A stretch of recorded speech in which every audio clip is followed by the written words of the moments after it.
السلام عليكم ورحمة الله وبركاته.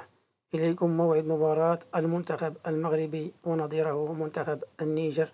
التوقيت والقنوات الناقلة. يتواجد المنتخب المغربي في المجموعة الخامسة إلى جانب كل من زامبيا، النيجر، الكونغو وتنزانيا. ويتصدر المنتخب المغربي هذه المجموعة برصيد 15 نقطة، فيما يحتل منتخب النيجر المركز الرابع ب6 نقاط.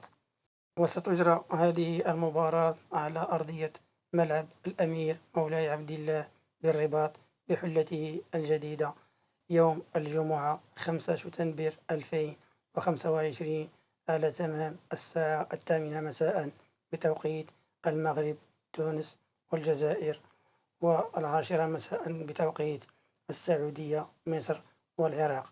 ومن المنتظر أن يتم نقل هذه المباراة على قناة الرياضية المغربية.